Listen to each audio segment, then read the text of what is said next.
Cette histoire ne m'est pas arrivée directement, elle n'est pas à moi. En réalité, elle est arrivée à ma tante vers le milieu ou la fin des années 90, quand elle était encore adolescente. Je lui ai demandé si je pouvais partager l'histoire et elle m'a dit qu'elle préférait que je le fasse, au cas où cela pourrait aider quelqu'un à éviter une situation similaire. Bien que, honnêtement, je ne sais pas si de nos jours quelqu'un pourrait se retrouver dans une situation pareille. Cela dit, je vais la raconter de mémoire, donc si certaines parties semblent incohérentes ou confuses, je m'en excuse. Comme je l'ai dit, cela remonte à l'époque où ma tante était adolescente. C'était une jeune fille très appréciée, une bonne élève, toujours avec d'excellentes notes, bien connue et respectée dans le quartier comme une baby-sitter de confiance. Elle aimait passer du temps avec les enfants l'adoraient, et elle avait fait pas mal de bénévolat durant l'été dans la garderie de notre groupe de l'église locale. En gros, les gens du quartier savaient que, s'ils avaient besoin de quelqu'un pour garder leurs enfants pendant quelques heures, ils pouvaient l'appeler et n'avaient aucune inquiétude à se faire. Au fil du temps, ma tante s'est consacrée à la garde d'enfants et en fait, elle a maintenant sa propre garderie locale, ce qui pourrait expliquer combien elle aimait, et aime toujours, travailler avec les enfants. Cette situation en particulier s'est produite quand elle a reçu un appel d'un couple qui vivait à quelques rues de chez elle. C'était l'histoire habituelle. Ils voulaient avoir une soirée en amoureux et avaient besoin de quelqu'un pour garder leur petite fille pendant quelques heures. Ils lui ont dit qu'ils lui paieraient $10 de l'heure pour la garder de 5 à 11 heures. Ma tante a accepté et tout semblait assez normal. À cette époque, dans les années 90, presque personne n'avait de téléphone portable, Internet n'existait pas vraiment, et beaucoup de gens faisaient confiance aux autres dans le quartier simplement parce qu'ils étaient voisins. C'était une époque totalement différente d'aujourd'hui où nous sommes bien plus prudents dans notre vie quotidienne. Ma tante et mes grands-parents ne connaissaient rien de ce couple, ce qui n'était pas inhabituel, et même si la situation ne paraissait pas étrange, les choses ont commencé à devenir bizarres presque immédiatement. Mon grand-père a déposé ma tante devant la maison et elle a frappé à la porte. Mais au début, personne n'a répondu. Elle est restée là quelques instants et a frappé de nouveau. Et, après quelques minutes, finalement l'homme de la maison a ouvert la porte. Il s'est excusé de ne pas avoir entendu la sonnette plus tôt, disant qu'il était dans la salle de bain pour se préparer. Après cela, ma tante a dit qu'elle est entrée dans la maison et a remarqué qu'elle était incroyablement propre et presque minimaliste. Le salon se composait en gros seulement d'un vieux canapé, d'une chaise et d'une télévision.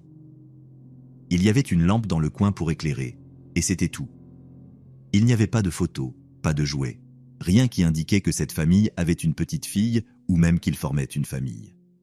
Elle a ignoré cela en pensant peut-être qu'il n'avait simplement pas beaucoup d'argent et elle s'est dirigée pour poser à l'homme des questions sur la fille, les bases en réalité, le nom, les coordonnées en cas d'urgence, les horaires et toute règle qu'elle devrait respecter. Il a dit qu'au début, l'homme avait une expression sur le visage qui le faisait paraître nerveux, comme s'il inventait une réponse sur le moment. Après quelques instants, il s'est raclé la gorge et a répondu « elle s'appelle Abigail. S'il y a une urgence, appelle ma mère. Son numéro est sur le réfrigérateur. Elle s'appelle Beth. Les horaires et les règles ne seront vraiment pas un problème. Abigail est trop petite pour faire quoi que ce soit, et elle dormira sûrement toute la nuit dans son berceau. » À ce moment-là, plusieurs choses ont commencé à faire sens pour ma tante. Il n'y avait pas de jouets parce qu'Abigail était encore un bébé. Cela pourrait aussi expliquer l'absence de photos de famille sur les murs. Elle a hoché la tête en disant qu'elle comprenait, puis elle lui a demandé si Abigail avait des horaires de repas et s'ils essayaient de garder un emploi du temps strict. Elle a dit qu'à ce moment-là, l'homme s'est simplement contenté de secouer la tête et de lui dire de ne pas déranger Abigail pendant son sommeil et que, si elle ne se réveillait pas en pleurant, il fallait simplement la laisser dormir. Évidemment, ma tante était un peu perplexe. Quand on a un bébé si petit, on ne le laisse pas juste dormir comme ça. On le garde sur un emploi du temps et on maintient une certaine régularité. Mais comme elle faisait cela selon les conditions des parents, elle n'a pas discuté ni contesté. Après quelques instants de conversation, l'homme a dit quelque chose qui a vraiment déconcerté ma tante. Il a dit quelque chose comme « Je sais que tu as probablement eu une longue journée à l'école et que tu voudras sûrement prendre une douche à un moment donné. Si c'est le cas, la douche est au 2e étage, 2e porte à gauche. N'hésite pas à l'utiliser si tu en as besoin. Combien de signaux d'alerte à ce stade? 3? Eh bien, il y en a eu un autre juste après cette remarque. » Après avoir insisté sur le fait qu'elle pouvait prendre une douche, l'homme a dit qu'il devait repartir. Il la remercia d'avoir pris le temps de s'occuper de sa fille, puis il a ouvert la porte d'entrée, est monté dans la voiture et est parti, laissant ma tante seule avec Abigail. Il n'est peut-être pas évident de voir où était le signal d'alarme dans cette situation, mais ma tante s'est immédiatement rendue compte que quelque chose n'allait pas. À aucun moment, la mère de la petite n'était sortie d'une pièce quelconque dans la maison. Elle ne l'avait même pas rencontrée, et l'homme s'était contenté de partir sans elle. À ce moment-là, il semblait qu'il n'y avait pas de mère dans l'histoire. Encore une fois, ma tante a pensé qu'elle n'avait peut-être pas compris la situation. Peut-être que l'homme devait aller la chercher au travail, ou peut-être qu'il devait se retrouver quelque part, alors elle a laissé passer et s'est simplement assise sur le canapé pour regarder la télévision. Elle est restée assise là un moment, regardant ce qui passait à la télévision, mais au bout d'un certain temps, elle a dit qu'elle ressentait un malaise. Eh bien oui, évidemment, non. Elle a dit qu'une petite voix en elle lui disait d'aller vérifier Abigail, même si le père lui avait dit que ce n'était pas nécessaire. Elle s'est levée et est montée à l'étage, se rendant compte qu'elle ne savait pas où se trouvait la chambre du bébé. Il y avait 2 portes à gauche et une à droite, et elle savait que la deuxième à gauche était la salle de bain. Elle a donc vérifié la première porte à gauche. C'était une petite pièce qui ressemblait à une chambre, mais il n'y avait pas de lit. Elle a dit qu'elle était en désordre, avec des déchets partout, et il y avait un petit bureau avec un ordinateur dessus. Comme ce n'était pas la bonne pièce, elle a supposé que le berceau d'Abigail devait être dans la chambre principale. Elle s'est dirigée vers l'autre porte et l'a ouverte, pour ne trouver rien d'autre qu'un matelas et un cadre de lit au sol, ainsi qu'une simple commode. Elle a regardé autour de la pièce, mais il n'y avait ni berceau ni signe d'un jeune enfant, juste le lit et la commode. Comme le salon, et en contraste total avec l'autre pièce, celle-ci était parfaitement propre.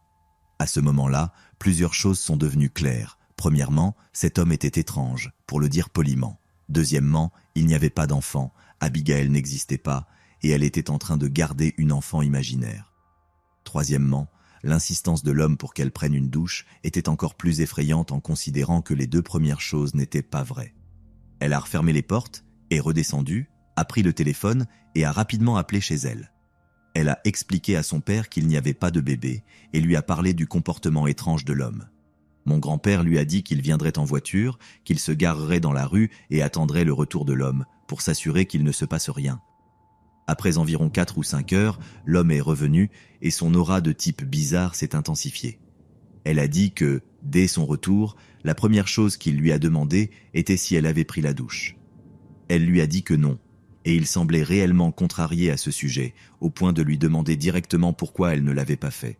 Elle a répondu que simplement, elle n'en avait pas envie, et a changé de sujet en disant que la petite Abigail avait été calme toute la soirée, et qu'à présent qu'il était rentré, elle avait besoin de partir. Quand elle a essayé de partir, il s'est mis dans l'encadrement de la porte et lui a dit qu'elle n'avait pas besoin de se presser et que la nuit était encore jeune. Elle a dit qu'à ce moment-là, il a fait monter le niveau d'inconfort au maximum, la regardant de haut en bas et lui disant qu'elle pouvait se mettre à l'aise si elle le voulait. Elle l'a regardé droit dans les yeux et lui a dit clairement qu'elle avait déjà appelé son père, qu'il était assis dehors à l'attendre et qu'il viendrait probablement frapper à la porte si elle ne sortait pas rapidement. Pendant un instant, il a semblé l'observer, comme s'il essayait de déterminer si elle mentait, mais il a finalement cédé en disant quelque chose comme « Bon, on ne va pas le faire attendre », et a ouvert la porte. Ma tante est sortie et il a rapidement refermé la porte derrière elle. Elle a couru jusqu'à la voiture de mon grand-père et monté dedans, et ce n'est qu'à ce moment-là qu'elle s'est rendue compte que, dans toute cette agitation, il ne l'avait même pas payé pour son temps. Honnêtement, l'argent ne lui importait pas, elle voulait juste rentrer chez elle. Ma tante a dit qu'elle avait tout expliqué à mon grand-père, et bien qu'il ait convenu que cet homme était assurément un type bizarre, il a dit que techniquement il n'avait rien fait d'illégal ou de mal, donc il n'y avait pas grand-chose à faire. Malgré tout, ma tante n'a plus voulu garder des enfants pour des personnes en dehors de ses voisins immédiats ou de la famille après cette histoire, et elle est restée avec l'idée que, si mon grand-père n'avait pas été garé dehors à l'attendre, les choses auraient pu très, très mal finir.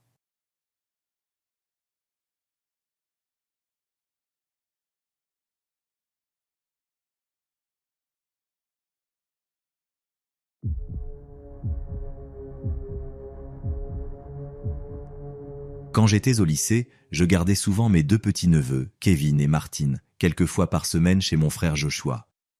Pendant la semaine, mon frère était plutôt tranquille, et j'adorais passer du temps avec les petits, donc cela ne me dérangeait pas de sacrifier quelques soirées en semaine. Ils étaient encore très jeunes, et étaient à l'âge où ils pouvaient être facilement divertis avec Bob l'éponge et des nuggets de poulet, pendant que je traînais sur mon téléphone ou ma Nintendo DS. C'était vraiment comme avoir deux petits frères qui avaient besoin de mon attention de temps en temps, et j'adorais ça. Mon frère avait toujours été un bon gars, mais en grandissant, il a fini par fréquenter de mauvaises personnes et il est tombé amoureux d'une femme qui a été une terrible influence pour lui, Daniela. Daniela était une personne manipulatrice, tant envers les gens qu'avec les substances. Malheureusement, Joshua voulait voir le meilleur en elle et a décidé qu'elle méritait son temps. Ils ont fini par être ensemble, même s'ils ne se sont pas mariés, et ils ont eu 2 enfants, Kevin et Martine. À un moment après le premier anniversaire de Martine, Daniela a été arrêtée pour avoir tenté de voler dans un grand magasin, et son délit mineur est devenu une accusation plus grave lorsque la police a trouvé une quantité significative de méthamphétamine dans son sac. C'était assez pour qu'elle soit accusée de tentative de distribution. Tout cela est important parce que c'est ce qui a laissé mon frère responsable de 2 jeunes enfants en tant que père célibataire, et c'est la raison pour laquelle j'ai dû les garder plusieurs fois par semaine pendant qu'il travaillait à son second emploi. Maintenant, ce rituel de lui travaillant le soir et moi gardant les enfants durait depuis environ 6 mois à ce moment-là, sans problème, et avec Daniela en prison pour des années, je pensais que tout continuerait d'être aussi calme. Je me trompais. C'était un mardi assez normal chez Joshua. J'étais là pour m'occuper des enfants, il regardait des dessins animés pendant que je préparais le dîner, quand j'ai entendu un coup à la porte d'entrée. Je n'attendais personne, alors j'ai pensé que c'était peut-être un colis Amazon ou quelque chose du genre et qu'on frappait juste pour nous faire savoir qu'il avait été livré. J'ai continué à préparer le dîner en ignorant le bruit pour l'instant. Puis j'ai entendu la sonnette. À ce moment-là, Kevin est entré dans la pièce pour me dire que la tante Eva était à la porte.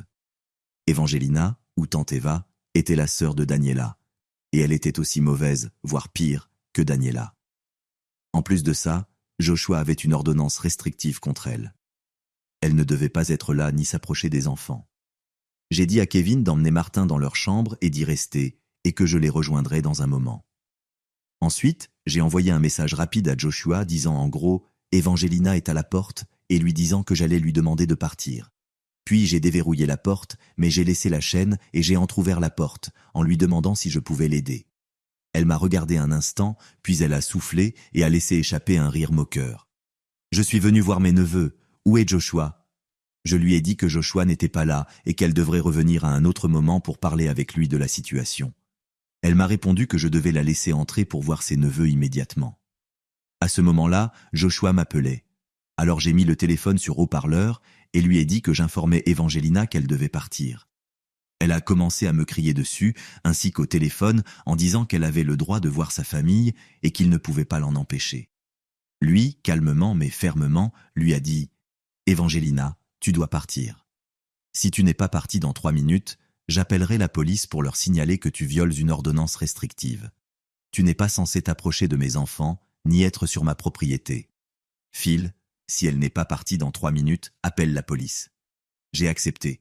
Il m'a demandé de le rappeler pour lui dire comment la situation évoluait et m'a dit qu'il arriverait bientôt, puis il a raccroché. À ce moment-là, Evangelina a commencé à me crier que j'étais en train de ruiner sa vie et elle m'a traité de tous les insultes et noms racistes qu'elle pouvait trouver. Une fois de plus, je lui ai fermement dit de partir et j'ai commencé à fermer la porte. Elle a tenté de glisser sa main dans l'ouverture pour m'empêcher de la fermer, mais je n'avais pas l'intention de la laisser entrer. J'ai continué à pousser la porte contre ses doigts. Si elle tentait d'entrer par la force, j'allais utiliser la force pour la maintenir dehors. Après quelques secondes, ce qui devait être une douleur intense l'a fait retirer ses doigts et j'ai claqué la porte, fermant le verrou et bloquant la poignée. Elle a alors commencé à hurler qu'elle allait me tuer et que je regretterais tout cela. J'ai attendu les 3 minutes et, à la fin de ce délai, elle était dans sa voiture et repartait. J'ai donc envoyé un message à Joshua pour lui dire qu'elle était partie, mais qu'elle avait été extrêmement violente dans ses paroles. Il m'a dit que, si je la revoyais ou si je voyais une voiture comme la sienne passer de nouveau, je devais appeler la police immédiatement et leur raconter ce qui s'était passé. J'ai accepté et nous avons continué notre soirée. J'ai donné à manger aux enfants, ils étaient heureux et rassasiés, et Kevin a demandé s'ils pouvaient aller jouer dans leur chambre. J'ai dit que c'était d'accord et, honnêtement, j'avais l'esprit occupé par la possibilité qu'Evangelina revienne, alors c'était mieux qu'ils soient dans leur chambre, au cas où. Après environ 1 heure à regarder Bob l'éponge seul et à écouter les enfants jouer à l'étage, je me suis levé pour aller voir comment ils allaient. À peine debout, j'ai entendu ce qui ressemblait à un gros coup contre la porte d'entrée, suivi du bruit d'un verre qui se brise. Je me suis accroupi, effrayé. J'ai attrapé mon téléphone et j'ai couru à l'étage jusqu'à la chambre de mes neveux. J'ai fermé la porte et appelé le 911 immédiatement. Honnêtement, une bonne partie de ce moment est floue. Je ne me souviens pas de grand-chose de l'appel téléphonique. Je crois que la plupart de ce que j'ai dit relevait de l'instinct, et beaucoup de mes actions étaient dictées par l'adrénaline. Je pensais sérieusement que cette femme folle essayait de s'introduire dans la maison pour nous atteindre, et j'étais sincèrement persuadé qu'il y avait une forte possibilité qu'elle me tue et que mes neveux soient enlevés. Après avoir passé quelques instants dans la chambre, le dos contre la porte, et en expliquant la situation à l'opératrice du 911, elle m'a dit que la police arriverait dans quelques minutes et que je devais rester dans la pièce. Ce que j'ai le plus détesté dans cette situation, c'est que mes neveux me regardèrent fixement. Martin était trop petit pour comprendre ce qui se passait, à part que j'étais dans la chambre pour jouer avec eux, et Kevin avait juste l'âge pour deviner que j'avais peur de quelque chose sans vraiment comprendre quoi. Je me suis assis par terre et j'ai simplement attendu, en leur disant de continuer à jouer. Ils l'ont fait, et moi, j'ai retenu mes larmes, attendant ce qui me semblait être une éternité avant que la police n'arrive. En réalité, cela a pris 9 minutes, mais cela m'a semblé durer 1 heure. Quand j'ai entendu la police se signaler, j'ai dit aux enfants de rester dans la chambre et que je reviendrai dans un instant. Je suis sorti et j'ai vu 2 agents debout à la porte, leurs armes dégainées, et plusieurs autres voitures de police devant la maison, leurs gyrophares éclairant les environs. J'ai laissé entrer les agents. Ils m'ont demandé si j'allais bien et s'il y avait quelqu'un d'autre dans la maison, et je leur ai dit que je gardais mes neveux et que la personne qui avait probablement fait cela était leur tante. Je leur ai expliqué la soirée, et ils m'ont demandé de contacter Joshua pour voir s'il pouvait rentrer à la maison. Pour résumer et éviter les détails de la conversation avec la police, Evangelina était revenue et avait jeté une brique à travers la fenêtre du garage et la grande fenêtre du salon. Encore plus inquiétant, elle avait jeté un écureuil mort contre la porte, ce qui a été le premier bruit que j'ai entendu avant que les briques ne traversent les vitres.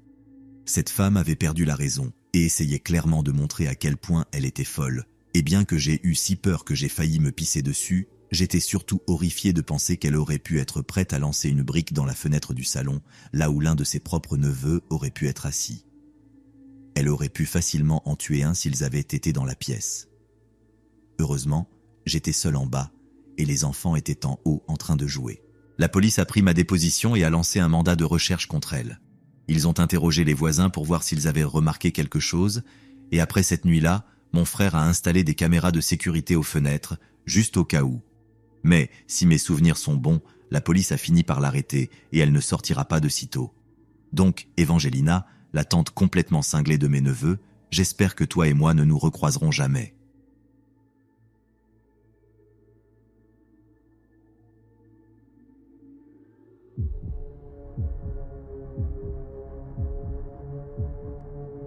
Tout cela s'est passé quand j'avais 15 ans et que j'étais un adolescent un peu maladroit socialement.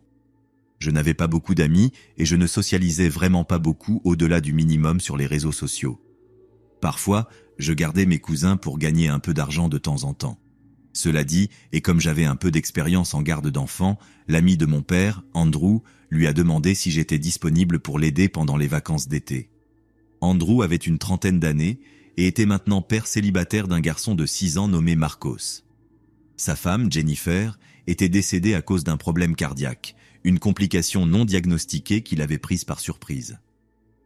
En conséquence, Andrew se tuait littéralement à la tâche en travaillant 2 emplois pour pouvoir mettre de la nourriture sur la table et garder les lumières allumées. Quand tout cela s'est produit, les vacances d'été venaient juste de commencer et Andrew se retrouvait dans une situation où il avait besoin de quelqu'un pour s'occuper de Marcos toute la journée, mais il n'avait évidemment pas les moyens de payer un service de garde d'enfants plus de 12 heures par jour, 5 ou 6 jours par semaine. C'est là que j'entre en scène. Mon père m'a dit que si j'acceptais de m'occuper de Marcos pendant l'été, il me paierait $50 par semaine. Il savait qu'Andrew ne pouvait pas se le permettre, mais notre situation financière était suffisamment stable pour qu'il puisse assumer ce coût à sa place. J'avais 15 ans, comme je l'ai dit, donc 50 $ par semaine, soit 200 $ par mois pendant l'été, c'était une offre que j'allais accepter sans hésiter. En plus, j'avais toujours trouvé Marcos adorable et je savais que c'était un bon gamin, donc c'était vraiment une situation gagnant-gagnant. Le premier jour où j'ai gardé Marcos, je suis arrivé tôt et Andrew n'était pas encore parti au travail.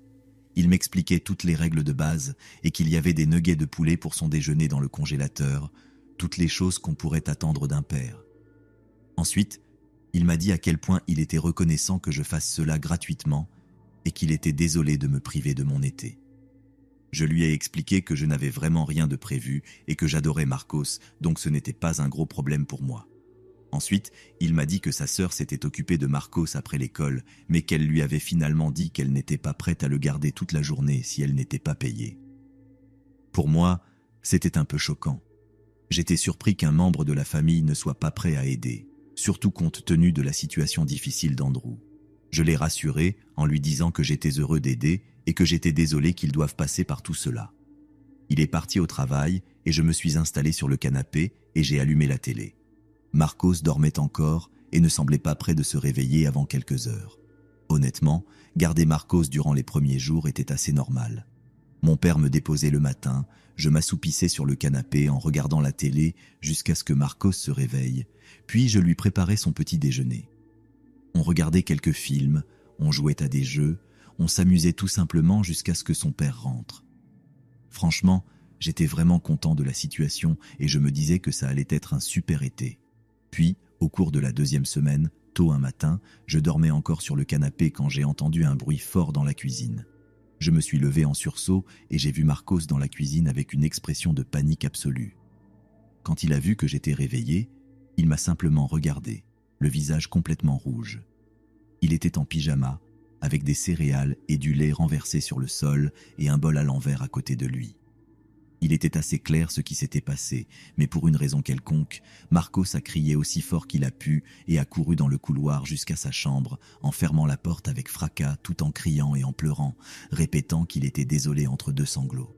J'étais complètement confus, je n'avais aucune idée de ce qui se passait. Il avait renversé ses céréales et, bien qu'il ne soit pas censé préparer son propre petit déjeuner pour cette même raison, je n'étais pas en colère ni quoi que ce soit, mais lui, il criait comme un fou. Je me suis levé et je suis allé dans sa chambre. J'ai frappé à la porte en lui demandant ce qui n'allait pas. Il refusait de me répondre et ne faisait que continuer à crier qu'il était désolé. Je suis entré et je me suis agenouillé pour lui parler. Je lui ai dit que tout allait bien et qu'il fallait juste qu'on nettoie le désordre. Je lui ai dit que ce n'était pas grave et qu'il n'avait pas besoin de s'énerver autant. Au début, il semblait ne pas me croire, mais il a finalement pris une grande respiration, dit « d'accord » et est sorti pour nettoyer le désordre. Il a passé le reste de la journée comme d'habitude. Je n'ai pas insisté et je me suis dit qu'il était peut-être simplement de mauvaise humeur. Puis, environ une semaine plus tard, on s'amusait bien et il voulait faire de la peinture. J'ai trouvé que ça semblait amusant, alors je lui ai préparé ses peintures pour enfants et des feuilles de papier dans la cuisine. On traînait là à faire des dessins au hasard quand il a accidentellement renversé l'eau qu'il utilisait pour rincer son pinceau sur le sol. Une fois de plus, son visage est devenu rouge. Et il a commencé à pleurer et crier d'une manière extrême avant d'essayer de courir vers sa chambre. C'était littéralement la même situation que quelques jours plus tôt, mais cette fois, j'ai pu le retenir et l'arrêter.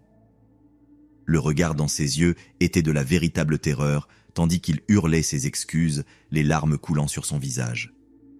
Je lui ai dit de se calmer, que ce n'était pas grave, et qu'on allait simplement nettoyer puis continuer à peindre. Encore une fois, il semblait ne pas me faire confiance, comme s'il pensait que j'allais faire autre chose que simplement nettoyer et passer à autre chose. Je lui ai dit de respirer et qu'il devait se calmer parce que tout allait bien. Après quelques instants, il a hoché la tête, pris une profonde respiration, puis dit que ça allait. À ce stade, je sentais que je devais aller au fond des choses. Une part de moi craignait qu'Andrew fasse quelque chose pour que Marcos réagisse ainsi, mais honnêtement, Andrew me semblait être un bon type, et je n'arrivais pas à imaginer que ce soit de sa faute. J'ai donc assis Marcos sur le canapé, me suis agenouillé devant lui et je lui ai demandé pourquoi il avait si peur lorsqu'il renversait de l'eau. Il m'a répondu que c'était parce qu'il avait fait un désordre. Je lui ai dit que ce n'était pas grave de faire un désordre, qu'il suffisait de nettoyer et d'être plus prudent. Puis, je lui ai demandé pourquoi il pensait que c'était si grave. Au début, il ne semblait pas vouloir en parler, mais finalement, il a commencé à me raconter. Il a dit que quand il faisait un désordre chez sa tante Marie, il était puni. Pour moi, punir un enfant signifiait l'envoyer dans sa chambre ou lui retirer quelque chose pendant un temps, mais évidemment, il se passait quelque chose de bien pire chez sa tante. J'étais un peu nerveux, mais j'ai fini par lui demander ce que faisait sa tante quand il avait des ennuis. Ce qu'il m'a dit m'a rendu malade. Apparemment, quand il avait des ennuis chez sa tante, elle était verbalement abusive. Elle lui criait dessus, et il détestait les cris. Ensuite, cela devenait encore pire.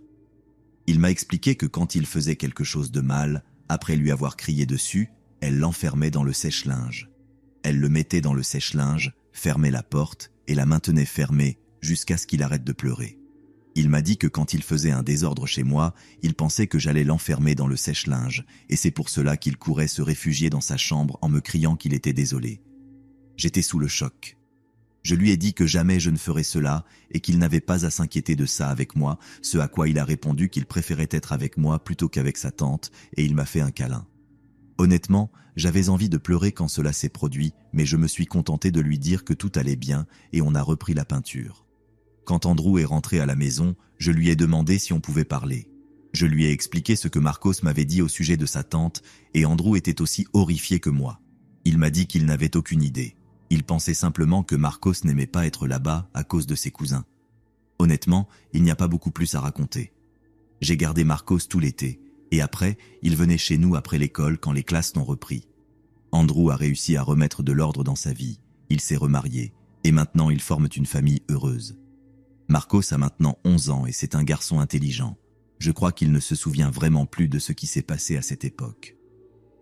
Pour autant que je sache, Andrew a confronté sa sœur au sujet de la situation et elle a affirmé que cela n'était jamais arrivé, mais je suis quasiment certain qu'Andrew a cru son fils. Moi, sans aucun doute, je l'ai cru. À ma connaissance, Andrew n'a plus reparlé à Marie depuis cette conversation, et je ne le blâme pas. J'espère juste que ce que Marie a pu lui faire ne laisse pas de traces chez Marcos, et qu'il grandira pour devenir une personne normale et heureuse.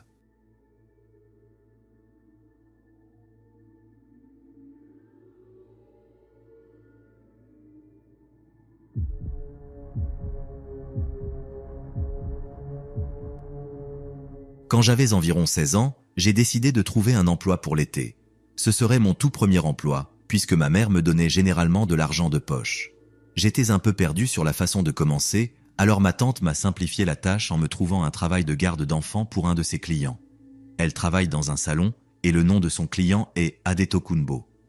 Adetokunbo est un homme nigérian qui vient régulièrement au salon pour se faire couper les cheveux. Ma tante me dit qu'il est extrêmement gentil, et suppose qu'il est bien installé financièrement parce qu'il laisse toujours de bons pourboires. J'étais ravi, car garder des enfants pendant quelques heures et gagner un bon salaire, c'était de la musique aux oreilles de mes 16 ans. Environ une semaine avant de commencer à garder les enfants d'Adetokunbo pour l'été, j'ai eu une rencontre avec lui. Il se présente et veut que je fasse connaissance avec ses enfants dans une sorte de test de courte durée, environ 1 heure par jour, du lundi au vendredi. Il a convenu de me payer $30 de l'heure, soit $10 par enfant, puisqu'il en a 3. J'ai rencontré les enfants et ils semblaient assez calmes. Il y avait Felicitas, 2 ans, Jeremiah, 4 ans, et Evan, 7 ans. En général, tout semblait annoncer un bon été. Mais ce ne fut pas le cas. Les premiers jours de cette période de test se sont très bien passés. J'arrivais, je saluais Adetokunbo et emmenais les enfants au parc où je jouais avec eux jusqu'à ce que je doive rentrer chez moi. Cependant, le vendredi de cette semaine-là, les choses ont commencé à devenir bizarres. Je suis arrivé à la maison comme d'habitude. J'ai salué Adetokunbo, puis j'ai emmené les enfants au parc, comme je l'avais fait pendant presque 4 jours consécutifs. Mais ce jour-là, tout était différent. 15 minutes après être sorti, Adetokunbo m'appelle en hurlant que je dois ramener ses enfants à la maison tout de suite. J'étais terrifié, pensant qu'il était arrivé quelque chose de grave, alors j'ai paniqué. J'ai rassemblé les enfants et nous sommes retournés à la maison. Une fois rentrés, il dit aux enfants d'aller dans leur chambre et c'est là que le cauchemar commence. Il me dit qu'il m'est désormais interdit d'emmener ses enfants au parc. Confuse, je lui demande pourquoi. Il m'explique que son ex-femme a l'habitude d'aller au parc pour espionner les enfants et il craint pour leur sécurité. Laissez-moi vous dire que j'étais stupéfaite, car quand je l'avais rencontré, il m'avait spécifiquement dit qu'il était divorcé. La raison ? Elle avait ramené des hommes chez eux. Il m'avait aussi dit que son ex-femme avait perdu la garde des enfants et était en prison. Vous pouvez donc comprendre pourquoi j'étais confuse. Malgré tout, j'ai mis de côté mes doutes et mes interrogations, et je lui ai promis que, si jamais je la voyais près de la maison, j'appellerais la police, puisqu'il m'avait également dit qu'il avait une ordonnance restrictive contre elle. Il m'a répondu de ne jamais appeler la police et de le prévenir directement si je la voyais. Encore une fois, j'ai ignoré mes doutes et j'ai accepté à contre-cœur. Le premier mois de l'été s'est bien passé. Je passais environ 4 heures par jour avec les enfants, et pendant ces 4 heures, ils étaient occupés avec leurs jeux vidéo, à faire du vélo ou autre chose dans leur immense maison. Cependant, quand juillet est arrivé, les choses ont commencé à devenir un peu étranges. Adetokunbo a commencé à rentrer plus tôt du travail les mercredis. Jusque-là, rien d'étrange. Ce qu'il était, c'est qu'il rentrait tôt mais s'attendait à ce que je reste jusqu'à la fin de mon horaire. Il s'est aussi mis à m'impliquer dans des activités avec lui et les enfants, comme aller faire des courses, aller chez le médecin, au supermarché et même au cinéma. Je commençais à me sentir plus comme une nounou à plein temps que comme une simple garde d'enfants. Quand je mentionnais l'idée de rentrer chez moi puisqu'il n'avait plus besoin de moi, il se fâchait toujours et me faisait culpabiliser en disant que les enfants avaient besoin de moi et que c'était ma responsabilité. Ça m'agaçait, mais je laissais passer puisque je ne passais que 4 heures par jour là-bas et que j'étais bien payé. Ma sœur, Michel, par contre, trouvait toujours Adetokunbo étrange et pensait qu'il essayait de me façonner pour devenir la mère de ses enfants et, peut-être, sa nouvelle épouse. Je riais de cette idée, car il n'avait jamais rien fait d'inapproprié. Jusqu'à ce qu'un jour, je suis arrivé à la maison comme d'habitude et Adetokunbo est parti travailler. Environ 1 heure après, j'entends un coup à la porte. Avant que je ne puisse demander qui c'était, Heaven court vers la porte et l'ouvre en grand. À ma surprise, c'était une femme. Je lui demande qui elle est et elle me répond qu'elle est la mère des enfants. J'étais choqué et effrayé, car cette femme n'était pas censée avoir de contact avec les enfants. Je lui dis qu'Adetokunbo est au travail et que je suis là pour m'occuper de ses enfants en son absence. Elle me lance un regard cynique et me dit que je peux rentrer chez moi puisqu'elle est là. Je lui dis qu'Adetokunbo m'a spécifiquement demandé de ne pas la laisser entrer si elle venait et qu'elle devait partir. J'attendais à ce qu'elle m'insulte, mais, à ma grande surprise, elle m'a juste dit « d'accord ». Elle a embrassé les enfants et est repartie. En panique, j'appelle immédiatement Adetokunbo pour lui raconter ce qui s'est passé. Il ne semblait ni fâché, ni même surpris. Au contraire, il m'a remercié calmement pour l'avoir informé, et à la fin de l'appel, il m'a dit que j'étais une gentille fille. Encore une fois, cela m'a rendu un peu mal à l'aise, mais j'ai continué à m'occuper des enfants. Un jour, pendant que j'étais là-bas, ma curiosité a été piquée par la nature de la relation entre la mère et les enfants, car ils ne semblèrent vraiment pas la manquer. Alors j'ai fait la seule chose logique, et j'ai commencé à poser des questions discrètement à Heaven et Jeremiah. À ma grande surprise, ce que j'ai découvert était choquant. Il s'est avéré que la raison pour laquelle les enfants semblaient à peine se soucier de l'absence de leur mère, c'était parce qu'elle n'était jamais vraiment partie. Ils m'ont dit que leur mère rentrait tous les jours à la maison juste au moment où la roue de la fortune commençait. Je leur ai demandé si elle restait ou si elle partait dormir chez elle, et ils m'ont dit que parfois, elle passait la nuit dans la chambre de leur papa, mais que quand il était fâché contre elle, elle repartait. Alors j'ai posé la question logique suivante. J'ai demandé à Heaven pourquoi son papa était souvent en colère contre sa maman, et elle m'a répondu que c'était parce que maman n'écoute pas bien. À cet instant, j'ai ressenti un frisson glacé, car j'avais l'impression de rassembler les pièces d'un puzzle, mais aucune d'entre elles ne s'assemblait correctement. J'ai commencé à repenser à certaines choses qu'Adetokunbo m'avait dites et à certains de ses comportements auxquels je n'avais pas prêté attention sur le moment. Par exemple, chaque fois que je jouais avec Félicitas en sa présence, il me disait que j'étais une bonne maman, pas que je serais une bonne mère un jour, mais que j'étais déjà une bonne maman. Il m'a demandé si je sortais avec quelqu'un, ce à quoi j'ai répondu innocemment que non. Il est même allé jusqu'à me demander si j'étais sexuellement active, ce à quoi je me suis bien évidemment abstenu de répondre. Il devenait de plus en plus tactile avec moi, voulant toujours toucher mes cheveux ou me faire un câlin pour me dire au revoir. Il commentait souvent mon apparence, me disant que j'étais attirante et en forme. Parfois, il me faisait rester plus tard certains jours, même une fois qu'il était déjà rentré chez lui. Et finalement, Adetokunbo a commencé à me suggérer d'entrer par le garage au lieu de la porte d'entrée le matin. Chaque fois que je le faisais, il m'accueillait torse nu, essayant de me faire un câlin qui durait un peu trop longtemps. Honnêtement, je crois qu'il espérait que quelque chose se passe dans ce garage, car il essayait toujours de me retenir pour discuter dans l'obscurité. C'était la combinaison de toutes ces choses, ainsi que ce que les enfants m'avaient raconté, qui m'a fait douter de la véracité de tout ce qu'ils m'avaient dit.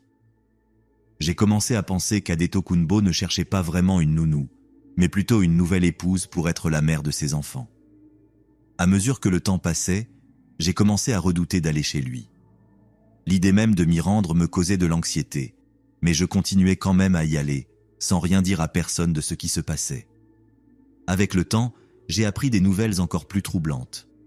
La future ex-femme d'Adetokunbo n'était en réalité pas son ex, ils étaient toujours mariés. Il semblait qu'il l'abusait régulièrement et qu'il était paranoïaque, persuadé qu'elle le trompait, raison pour laquelle il l'avait envoyée au Nigeria pour un mois. J'ai découvert tout cela grâce aux femmes du salon où travaille ma tante. Non seulement cela, mais j'ai aussi appris qu'Adetokunbo ramenait régulièrement des femmes chez lui pendant que sa femme était absente. Elle s'en apercevait parce qu'elle faisait parfois semblant de partir travailler, mais restait pour surveiller s'il recevait des visites. Elle avait demandé le divorce, et c'est pour cela qu'il l'avait envoyée loin. J'ai également appris qu'il la menaçait régulièrement de mort si jamais elle tentait de le quitter. Quand j'ai découvert toute la vérité, j'en avais assez. Il me restait environ 6 semaines de travail, mais j'ai dit à Adetokunbo que je ne pourrais plus garder ses enfants parce que je devais assister à un camp de basket-ball, ce qui était évidemment un mensonge. Il s'est montré visiblement contrarié et m'a littéralement dit que je devais continuer à travailler pour lui. Je lui ai répondu que je ne le ferais pas, et c'est là qu'il a commencé à se mettre en colère. Il a commencé à m'insulter et à dire que la seule raison pour laquelle je voulais le quitter, lui et les enfants, c'était parce que je voyais un autre homme. Rappelons qu'à ce moment-là, je n'avais que 16 ans et absolument aucune obligation de m'occuper de ses enfants ni de lui. Je suis parti ce jour-là en larmes et je n'y suis pas retourné le lendemain. Ma mère m'a demandé pourquoi je ne travaillais plus là-bas et je lui ai simplement dit que c'était parce que le travail était trop stressant. Une semaine plus tard, alors que j'étais dans ma chambre, j'ai entendu la sonnette. Je n'y ai pas vraiment prêté attention jusqu'à ce que j'entende la voix d'Adetokunbo. Je me suis penché pour regarder dans le salon et je l'ai vu, allongé tranquillement sur l'un de nos canapés comme s'il était chez lui. J'ai entendu sa voix forte s'adresser à ma mère avec un ton autoritaire. Il a dit « Nous devons parler de ma petite. Elle n'est pas venue chez moi depuis un moment et les enfants commencent à s'inquiéter. Je n'aime pas ça. Où est-elle » Ma mère, remarquant l'étrangeté de la situation, lui a menti en disant que j'étais sorti avec une amie. À cela, il a répondu avec tout le culot du monde, en demandant si c'était une amie ou un ami. C'était la goutte de trop. Ma mère a dit à Adetokunbo que ses questions étaient envahissantes et déplacées. Puis elle lui a demandé de partir. Et, à ma grande surprise, il l'a fait. Depuis ce jour-là, je n'ai plus vu ni entendu parler d'Adetokunbo pendant environ 1 an. Il m'a envoyé quelques messages, mais j'ai rapidement appris à bloquer son numéro. 1 an plus tard, j'ai appris de nouvelles informations. Sa femme avait obtenu la garde complète des enfants et il vivait dans une autre ville, à environ 1 heure de chez nous. J'ai trouvé que c'était une bénédiction, car Adetokunbo ne cessait de dire que ses enfants et sa femme lui appartenaient. Quelques mois après avoir appris cela, je courais dans mon quartier et je suis passé près de chez lui. J'ai essayé de courir plus vite pour passer sans m'arrêter, mais j'étais épuisé par ma course. Alors j'ai choisi de traverser la rue et de rester à bonne distance au cas où il serait dans les parages. Je suppose que Dieu était fâché contre moi ce jour-là, parce que, de nulle part, Adetokunbo est apparu sur la route et a arrêté sa voiture près de moi. Il a baissé la fenêtre et m'a demandé comment j'allais. J'étais terrifié, mais il a été assez courtois malgré la manière dont nous nous étions quittés. Il parlait surtout de lui-même et a fait quelques commentaires inappropriés sur mon corps. Mais ce qui a vraiment capté mon attention, c'est ce qu'il a dit à la fin de notre conversation. Il m'a raconté que sa femme l'avait manipulé pour qu'il perde la garde de ses enfants. Voici sa version. Un jour, elle l'a appelé au travail pour lui dire que Jeremiah se comportait mal. En vrai tyran abusif, il s'est précipité à la maison pour apprendre à Adetokunbo la discipline et le respect. Sa femme a enregistré toute la scène, a appelé la police et un rapport a été dressé, ce qui, j'imagine, lui a permis d'obtenir la garde temporaire des enfants. Cependant, il m'a assuré qu'il allait récupérer ses enfants parce qu'ils lui appartiennent et que sa femme paierait bientôt pour ses transgressions. Toute cette conversation m'a mise extrêmement mal à l'aise, et j'étais soulagé quand elle s'est enfin terminée. Je suis rentré en courant et j'ai brièvement raconté à mes sœurs notre rencontre avant d'essayer de ne plus y penser. Cela jusqu'à ce que j'entende les nouvelles. Quelques semaines avant mon anniversaire, ma tante m'a annoncé une nouvelle bouleversante. Adetokunbo avait récupéré la garde de ses enfants. Sa femme, mystérieusement, était tombée malade et était retournée au Nigeria, où elle était ensuite décédée. Cela paraît insensé, mais c'est exactement ce que ma tante m'a dit. Après avoir appris cette nouvelle, j'étais terrifié et j'ai raconté à mes sœurs ce qu'il m'avait dit quelques mois avant la mort de sa femme. 1 an plus tard, je courais à nouveau et je suis passé devant chez lui. Cette fois, il est sorti de sa maison pour m'appeler. Il m'a demandé si je voulais dire bonjour aux enfants. J'ai répondu non, parce qu'il ne se rappellerait probablement pas de moi. Et c'est alors qu'il m'a posé une question choquante. Il m'a demandé si je voulais dire bonjour à sa femme. Il l'a appelée pour qu'elle sorte. Et c'est alors qu'une femme très jeune, probablement seulement quelques années de plus que moi, est venue vers moi avec un bébé dans les bras. Elle m'a souri et s'est présentée poliment. J'étais sous le choc, alors j'ai échangé quelques salutations rapides et j'ai terminé ma course. Quand je suis rentré chez moi, j'ai raconté à mes sœurs ce que je venais de voir. Je ne sais pas si Adetokunbo a quelque chose à voir avec ce qui est arrivé à sa femme, mais j'ai un sentiment inquiétant au fond de moi qu'il n'est pas aussi innocent qu'il le laisse paraître.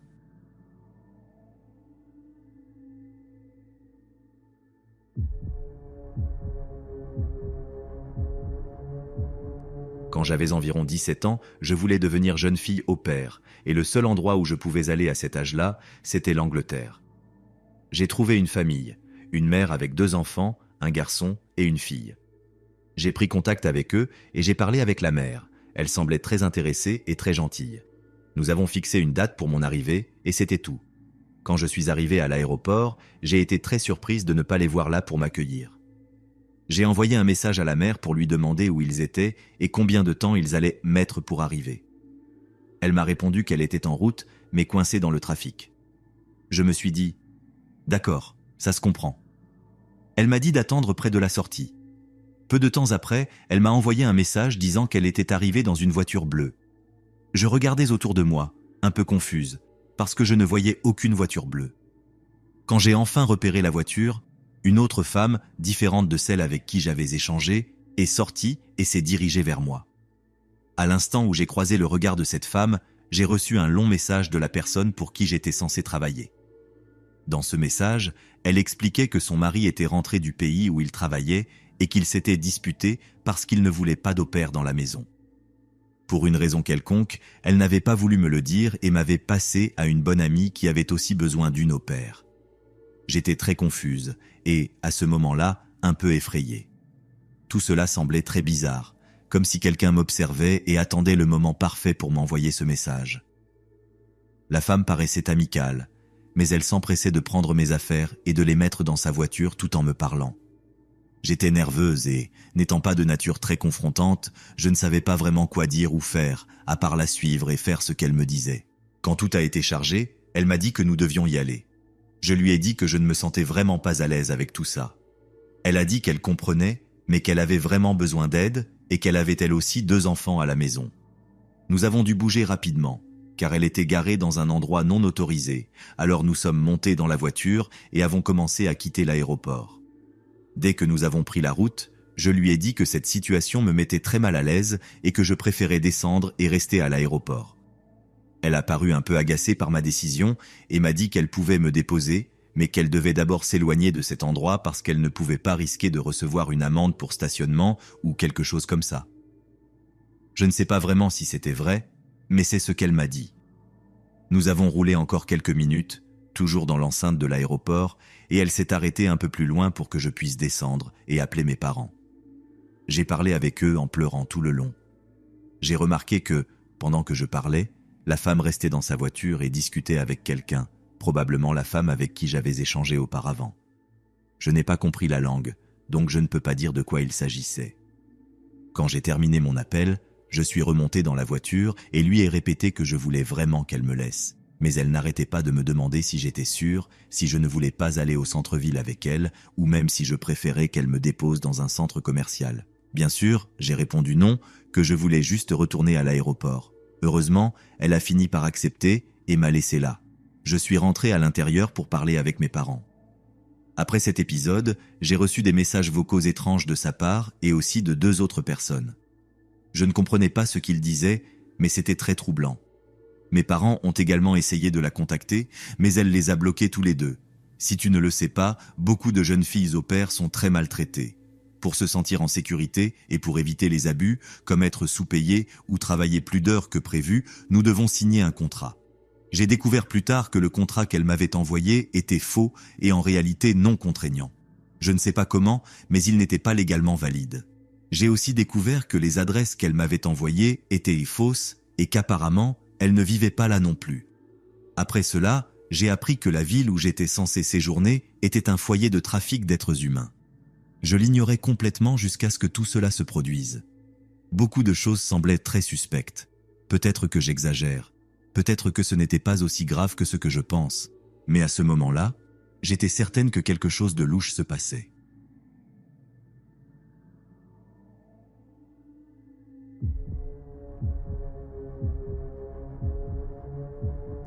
Il y a 2 ans, juste autour de Halloween, je gardais les enfants de 2 femmes, chacune avait un enfant.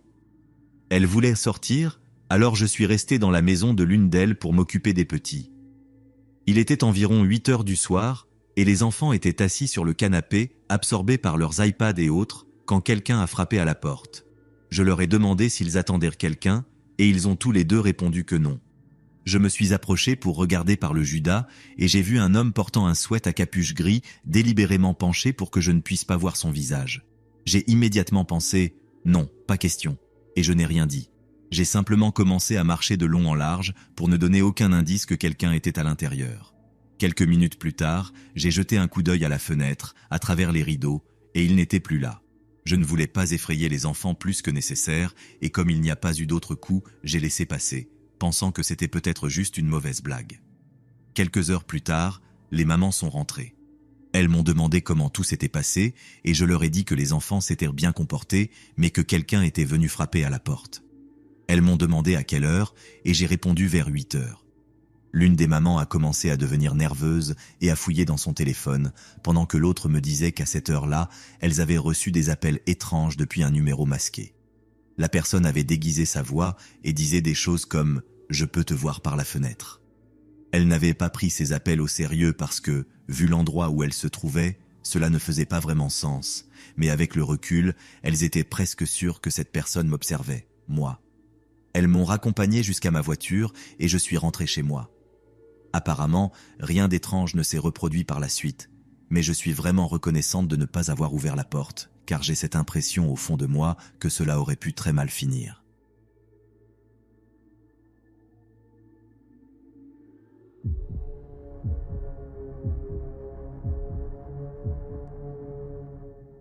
Quand j'avais environ 2 ou 3 ans, mes parents, qui sont maintenant divorcés, étaient amis avec un couple qui travaillait avec mon père dans son bureau. Ce couple demandait souvent à me garder, et ils adoraient passer du temps avec moi. Mes parents ne voyaient rien d'étrange à cela. Un jour, ils ont proposé de m'emmener à Disney World avec leur nièce, et ma mère n'y a vu aucun problème. Mon père, en revanche, trouvait cela bizarre, surtout parce qu'il s'était offert pour tout payer. Il leur a dit non et a inventé une excuse pour éviter que j'y aille. Le couple n'a plus donné de nouvelles pendant des semaines après cela, et l'entreprise où travaillèrent mon père et eux a lancé une enquête.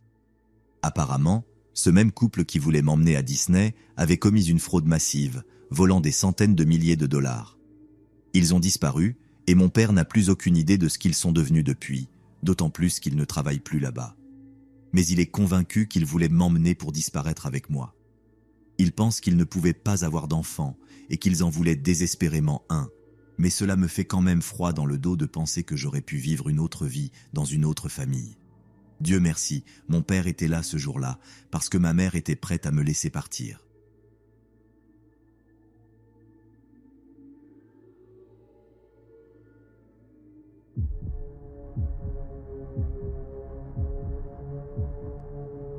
Je suis une fille, et quand j'avais 16 ou 17 ans, je gardais des jumeaux de 8 ans qui habitaient juste de l'autre côté de la rue. C'était le job d'été parfait. Je les emmenais à leurs activités et pendant notre temps libre, nous passions presque chaque instant dehors. Chaque jour était une nouvelle aventure. Pour rendre les choses encore plus amusantes, la famille des jumeaux avait un chien, un croisement entre un caniche et une race suédoise de taille moyenne, qui adorait les gens plus que tout. Ce chien était incroyablement intelligent, doux et affectueux. Il n'aurait pas fait de mal à une mouche. Il nous accompagnait toujours dans nos aventures, nous suivant de près, explorant un peu par lui-même, mais restant toujours à une distance où il pouvait nous entendre. Chaque fois que nous rencontrions de nouvelles personnes, il courait joyeusement vers elles, impatient de les lécher, de recevoir des caresses et de leur montrer sa joie. C'était vraiment le meilleur compagnon. Je me souviens qu'un matin de fin d'été, nous avons décidé de passer quelques heures à dessiner avec des craies dans l'allée. Les enfants dessinaient pendant que je m'allongeais par terre avec le chien, profitant de la chaleur. Il n'y avait pas beaucoup d'adultes autour. C'était un jour de semaine et la plupart travaillaient, mais nous ne pouvions pas nous sentir plus en sécurité sous le soleil de midi, dans la tranquillité de notre quartier. De temps en temps, un voisin passait dans la rue et le chien s'asseyait pour le saluer pendant que je discutais un peu avec lui. Cela a continué pendant un moment et je me sentais complètement détendu, bercé par la chaleur et par le son des enfants qui jouaient et riaient. Le chien était allongé à côté de moi, à moitié endormi, quand soudain, j'ai entendu un grognement sourd venant d'elle. C'était un son que je ne lui avais jamais entendu faire, et cela m'a surprise. Je me suis redressé immédiatement et j'ai regardé autour de moi. Là, sur le trottoir, marchant dans notre direction, je vis un homme que je n'avais jamais vu auparavant.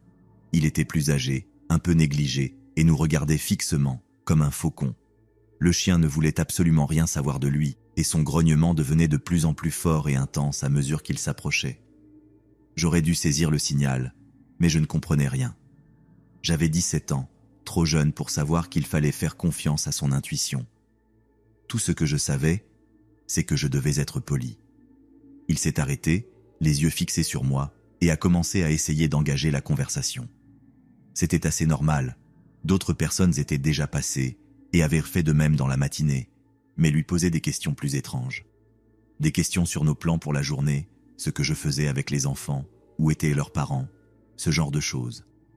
C'était troublant, mais il était un adulte, alors j'ai essayé de répondre de manière polie, bien que vague.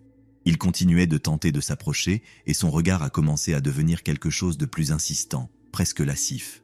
Chaque fois qu'il se rapprochait, cependant, le chien grognait plus fort et se mettait à aboyer avec férocité.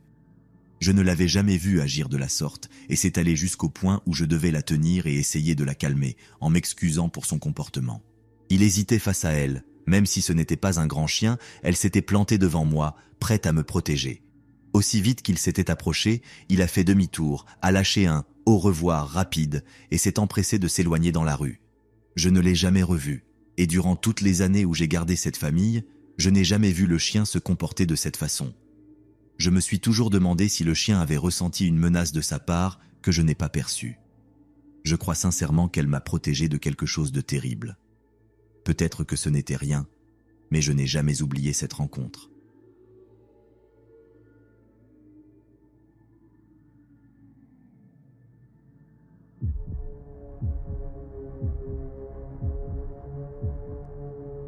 Quand j'avais 5 ans, mes parents engageaient une nourrice pour s'occuper de moi pendant qu'ils travaillaient. Ma mère et mon père avaient des emplois qui les occupaient pratiquement toute la journée, et bien qu'ils pensaient me confier à quelqu'un de bien, en réalité, ils avaient totalement tort. Je me souviens que cette nourrice, dont je préfère taire le nom, arrivait toujours tôt, avec un sourire glacial, prête à commencer sa journée. Dès la première fois que je l'ai vue, quelque chose dans son regard m'a mis mal à l'aise. C'était peut-être la façon dont elle me fixait ou bien la manière dont elle fermait la porte dès que mes parents partaient. D'une certaine façon, bien que je ne sache pas pourquoi exactement, je savais que quelque chose clochait. Au début, elle semblait gentille. Elle me préparait le petit déjeuner, mettait des dessins animés et me demandait comment s'était passée ma journée. Mais, au fil du temps, son comportement a changé. Je ne sais pas exactement quand, mais je me souviens d'un jour où, sans raison apparente, elle m'a brutalement soulevé de ma chaise, m'a regardé droit dans les yeux et m'a dit que si je racontais quoi que ce soit à mes parents sur ce qui se passait à la maison, elle ferait des choses que j'aurais du mal à imaginer. Si tu leur dis quoi que ce soit, eux aussi vont souffrir. Et pas seulement eux, m'a-t-elle dit.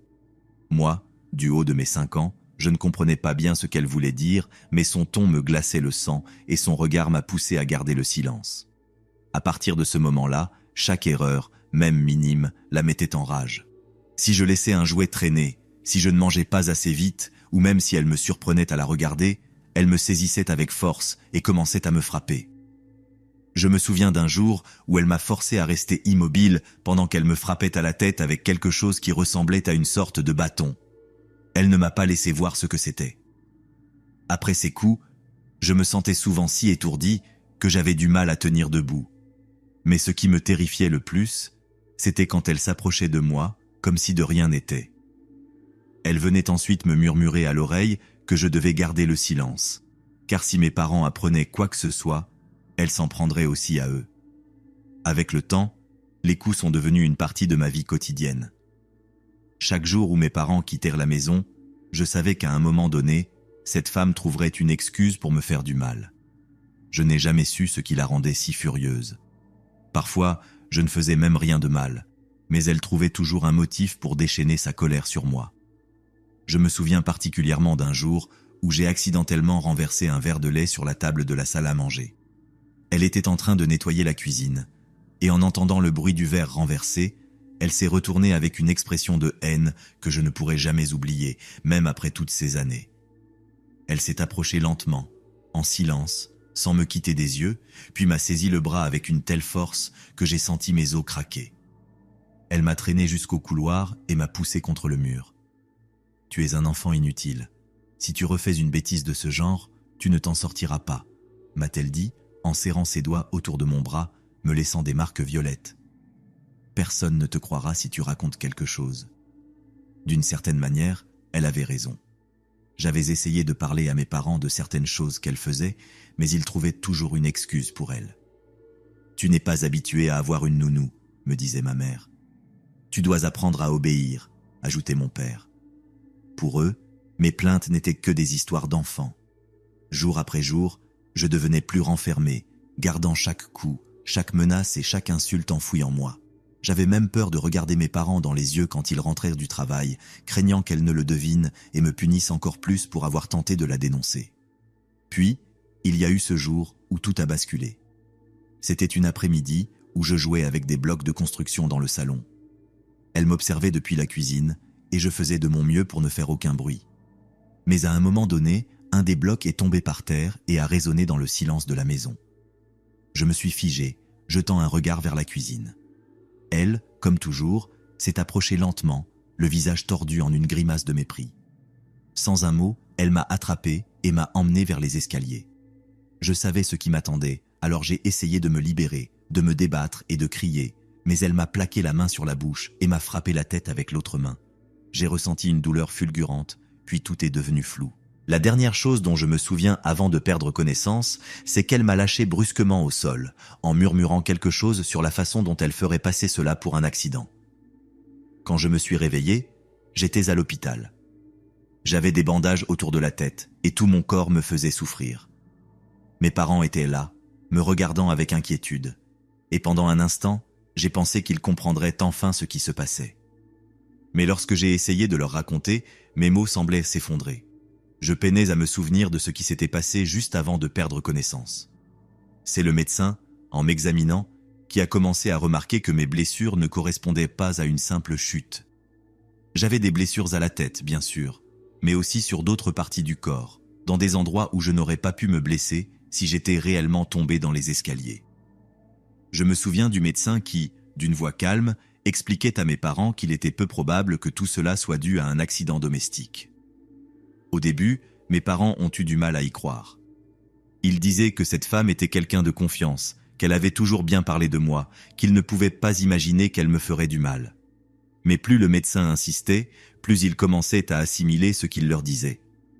Finalement, ma mère a commencé à me demander si tout ce que j'avais dit auparavant, toutes ces fois où j'avais essayé de leur raconter, était vrai. C'est à ce moment-là que j'ai éclaté en sanglots. Je leur ai tout dit, chaque détail, chaque coup, chaque menace. Tout ce que j'avais gardé enfoui en moi est enfin sorti, et c'était comme si un poids immense se libérait de ma poitrine. La police est venue peu après et a entamé une enquête. Lorsqu'ils ont interrogé cette femme, elle a d'abord tout nié. Elle assurait que je m'étais simplement blessé en tombant, que j'étais un enfant turbulent et maladroit. Mais les médecins et la police ne l'ont pas cru, et en creusant plus profondément, ils ont découvert quelque chose d'effrayant. Il s'est avéré que cette nourrice avait déjà un casier judiciaire. Elle avait travaillé pour d'autres familles auparavant, et des enfants avaient subi de graves blessures sous sa garde. En fait, des années plus tôt, une petite fille était devenue paralysée après avoir été soignée par elle. Elle avait été accusée de maltraitance à plusieurs reprises, mais elle réussissait toujours à s'en tirer, en déménageant dans une autre ville ou en utilisant de faux papiers pour travailler auprès d'autres familles. Lorsque la police a découvert son passé criminel, mes parents ont été dévastés. Ils n'arrivaient pas à croire qu'ils avaient confié ma garde à une personne pareille. Pendant des semaines, la culpabilité et l'angoisse les ont rongés. Ma mère se cloîtrait dans sa chambre et parlait à peine, tandis que mon père essayait de continuer sa routine, mais la tristesse et le remords se lisaient dans chacun de ses gestes. Les voir dans cet état me faisait ressentir un mélange de soulagement et de douleur. D'un côté, je me sentais enfin cru, mais d'un autre, je ne pouvais m'empêcher de me sentir coupable, même si je savais que ce n'était pas de ma faute. Pendant ce temps, l'enquête avançait, et chaque nouvelle information qui émergeait était pire que la précédente. Nous avons découvert que cette femme avait été diagnostiquée avec un trouble mental, bien qu'on ne sache jamais vraiment de quel trouble il s'agissait. Certains disaient qu'elle souffrait de démence épisodique, d'autres pensaient simplement qu'elle aimait exercer son pouvoir sur des enfants sans défense. Mais quoi qu'il en soit, ces actes révélaient une cruauté difficile à comprendre. Les détails révélés pendant le procès étaient glaçants. Plusieurs parents ont témoigné de la manière dont leurs enfants avaient changé après avoir été sous sa garde. Certains montraient des signes d'anxiété, d'autres avaient peur de rester seuls et d'autres encore, comme moi, avaient subi des blessures physiques que la femme avait tenté de dissimuler avec des mensonges. Je me souviens de ce que j'ai ressenti en voyant son visage au tribunal. Ce même regard froid et vide qui m'avait tant effrayé restait inchangé alors qu'elle écoutait chaque témoignage. Elle n'a montré ni remords ni la moindre émotion. Quand on lui a demandé si elle avait quelque chose à dire pour se défendre, elle s'est simplement contentée de hausser les épaules et de nier les accusations, comme si tout n'était qu'un tissu de mensonges inventés par des enfants capricieux. À la fin, elle a été condamnée à plusieurs années de prison, même si une part de moi aurait voulu qu'elle n'en sorte jamais. Mon père m'a pris la main alors que nous écoutions le verdict. J'ai ressenti un certain soulagement, mais aussi une profonde tristesse, comme si quelque chose en moi avait été irréversiblement brisé. Depuis, la vie n'a jamais été la même. Chaque fois que je me retrouvais seul à la maison, je ressentais une pointe d'anxiété au creux de l'estomac, et il m'a fallu des années pour cesser de regarder derrière moi, comme si je craignais qu'elle revienne. Bien qu'elle soit derrière les barreaux, sa présence continuait de hanter mon esprit, comme une ombre indélébile. Mes parents ont essayé de me soutenir du mieux qu'ils pouvaient. Ils m'ont emmené voir des thérapeutes, ont tenté de parler de ce qui s'était passé, mais il y avait des choses que je n'arrivais même pas à comprendre moi-même, encore moins à exprimer. Ce que j'avais vécu sous la garde de cette femme était devenu quelque chose que je préférais enfouir au fond de ma mémoire, même si, inévitablement, des cauchemars ou des souvenirs flous me ramenaient de temps en temps à mes 5 ans. Des années plus tard, j'ai appris que cette femme avait été transférée dans une institution psychiatrique après avoir purgé une partie de sa peine. Les rapports médicaux indiquaient que sa condition s'était dégradée et apparemment, elle passait ses journées à parler seule, revivant sans cesse les épisodes de maltraitance comme si c'était sa seule réalité. Certains médecins disaient que cela faisait partie de sa démence, mais j'ai toujours pensé qu'il s'agissait peut-être d'une forme de justice poétique. Après tout, elle passerait le reste de sa vie enfermée, confrontée aux mêmes terreurs qu'elle avait fait subir aux autres. Bien que j'ai fini par trouver une certaine paix, ce qui m'a marqué dans cette expérience ne m'a jamais complètement quitté. La peur, la méfiance et la conscience que des gens sont capables de cruauté pure, sans raison apparente, sont des choses avec lesquelles j'ai dû apprendre à vivre. C'est une histoire que je partage rarement, parce que peu de gens comprennent ce que cela signifie d'être victime de quelqu'un censé vous protéger et vous prendre en charge. Aujourd'hui, en repensant à tout cela, je ne peux m'empêcher de penser à tous les autres enfants qui ont pu souffrir aux mains de personnes en qui leurs parents avaient une confiance aveugle. C'est une cicatrice que je porte, mais avec le temps, j'ai appris à m'en servir pour rester vigilant et protéger ceux qui ne peuvent se défendre eux-mêmes. Alors, Si jamais vous entendez un enfant essayer de dire quelque chose, même si cela paraît anodin, écoutez-le attentivement. Parce que, même si cela peut ressembler à une histoire d'enfant, parfois, c'est leur seul moyen d'appeler à l'aide, au milieu de la peur.